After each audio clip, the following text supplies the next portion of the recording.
یکنی عنہ رسول اللہ صلی اللہ علیہ وسلم فقلت لها تتبعین آثار الدم۔ یہ ایک حدیث ہے جو صحیح مسلم، سنن ابو داود اور متعدد کتب حدیث میں، بلکہ مختصر طور پر صحیح بخاری کے اندر بھی مروی ہے، جس میں مائی عائشہ رضی اللہ تعالیٰ عنہ بیان فرماتی ہیں، اور اس حدیث کے بعد طرق میں حضرت عائشہ رضی اللہ تعالیٰ عنہ نے انصار کے عورتوں کی یہ خوبی بیان فرمائی کہ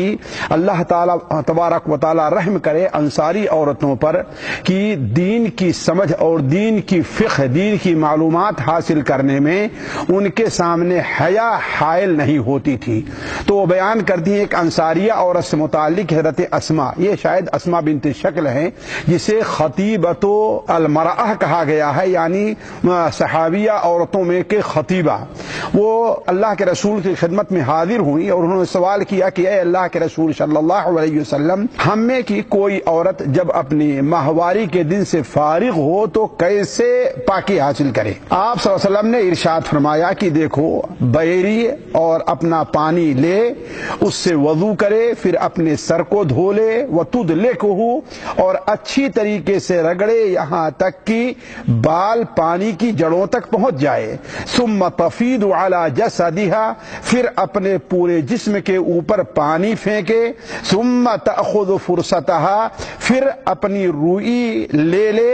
اور اس سے طہارت حاصل کرے۔ وہ کہنے لگی کہ اے اللہ کے رسول صلی اللہ علیہ وسلم، روئی سے کیسے طہارت حاصل کروں؟ حضرت عائشہ رضی اللہ عنہا بیان فرماتی ہیں کہ میں نبی کریم صلی اللہ علیہ وسلم کے مقصد کو سمجھ گئی تو اسے اپنی طرف کھینچا اور کنارے کیا اور اس سے بتایا کہ خون کا جو مقام ہے وہاں پر یہ خوشبو لگا لے۔ یہ ایک حدیث ہے پیاری بہنوں، جس میں ایک ایسی عورت جو اپنے ماہواری کے دنوں سے فارغ ہو تو اس کے غسل کا طریقہ بیان کیا گیا ہے۔ دیکھیے، کوئی بھی مرد ہے یا عورت، یا خصوصاً عورتیں کوئی بھی ہے، وہ 3 قسم کا غسل کرتی ہے۔ مرد 2 قسم کا غسل کرتے ہیں، ایک نفلی غسل ہے اور ایک واجبی ہے، جیسے جمعہ کا غسل ہوا، جنابت کا غسل ہوا۔ لیکن ہماری بہنیں ہیں، عموماً انہیں 3 قسم کا غسل کرنا پڑتا ہے۔ ایک غسل ہے جو صفائی اور ٹھنڈک یا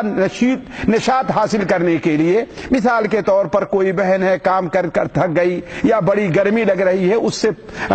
چھٹکارا لینے کے لیے وہ نہانے چلی جاتی ہے، تو یہ ایسا غسل ہے کہ اس کا کوئی طریقہ شریعت کے اندر بیان نہیں ہوا ہے، جو بہن جیسے چاہے جس طریقے سے چاہے وہ غسل کر سکتی ہے۔ دوسرا غسل ہے جو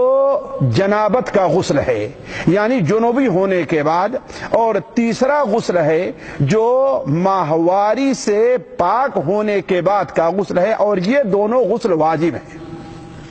یہ دونوں غسل واجب ہیں۔ ان دونوں غسل کا جو طریقہ ہے وہ جیسے مردوں کا طریقہ ہے ویسے عورتوں کا بھی ہے، یعنی وہ کیسے کہ اپنے زیریں جو حصہ ہے یعنی ناف کے نیچے سے پہلے اس کو صاف کرے، اگر کہیں پر گندگی لگی ہے تو اسے دور کرے، پھر اس کے بعد ویسے ہی وضو کرے جیسے نماز کے لیے وضو کیا جاتا ہے، اور پھر اس کے بعد اپنے پورے جسم کے اوپر پانی ڈالے۔ اگر عورت ہے یا مرد ہی ہے، اس کے بال زیادہ ہیں تو اپنے ہاتھوں سے بال کی جڑوں کو بھی حرکت دے تاکہ جب سر پہ پانی ڈالے تو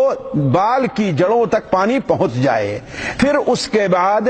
دور ہٹ کر کے، اگر پہلے وضو کرتے ہوئے پاؤں کو نہیں دھولا ہے تو کنارے ہو کر کے پاؤں کو دھولے۔ یہ عام غسل کا طریقہ ہے، اس میں مرد اور عورت سبھی برابر ہیں۔ البتہ عورتوں کا جو ماہواری کا غسل ہوتا ہے وہ عام غسل سے تھوڑا سا مختلف ہے، اس کو سمجھنے کی ضرورت ہے۔ پہلی چیز تو یہ ہے کہ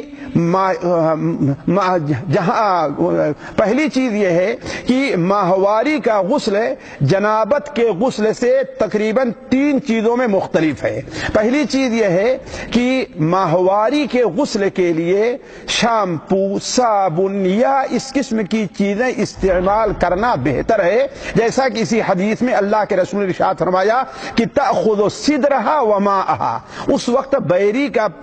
بیری کو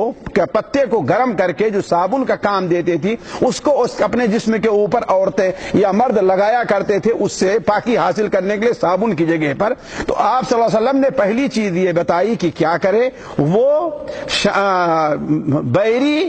اور پانی، گویا اس زمانے میں کہا جاتا ہے کہ صابن ہے، شیمپو ہے، یا اس قسم کی جو چیزیں ہیں اپنے جسم کو طہارت حاصل کرنے کے لیے، صفائی کے لیے عورت استعمال کرے، یہ اس کا استعمال کرنا بہتر ہے۔ دوسرا فرق یہ ہے کہ اگر عورت ماہواری کا غسل کر رہی ہے تو اس کے لیے اپنے بالوں کو کھولنا، اگر بالوں کو باندھے ہوئے ہے تو اس کے اوپر کھولنا واجب یا بہتر ہے۔ البتہ اگر وہ جنابت کا غسل کر رہی ہے تو اس صورت میں اپنے بال کا کھولنا اگر باندھے ہوئے ہے تو واجب نہیں ہے، صرف یہ کرے گی کہ 2 لپ یا 3 لپ پانی لے کر کے اپنے سر پر ڈالے گی اور اپنے ہاتھوں سے اچھی طریقے سے ایسا لگے تاکہ پانی جو ہے وہ بال کی جڑوں تک پہنچ گیا ہے۔ البتہ جو بال بندھا ہوا ہے اس کا کھولنا اور اس کا دھونا یہ جنابت کے غسل کے اندر واجب نہیں ہے، جیسا کہتے ام سلمہ رضی اللہ تعالی عنہ کی روایت ہے۔ تو یہ دوسرا فرق ہے۔ لیکن اگر ماہواری کے بعد کا غسل ہے تو اس صورت میں بال کا کھولنا کیا ہوگا؟ ضروری ہوگا، اور اپنے پورے بال کو دھولا جائے گا، جیسا کہ اس حدیث میں بھی آپ نے بیان فرمایا تدلکہ حتی یبلغ اصول شعرها۔ تیسرا فرق یہ ہے کہ ماہواری کے غسل کے بعد خوشبو لگانا یہ بھی مستحب اور بہتر ہے۔ اب اس کے لیے خوشبو کی کوئی بھی صورت ہو سکتی ہے،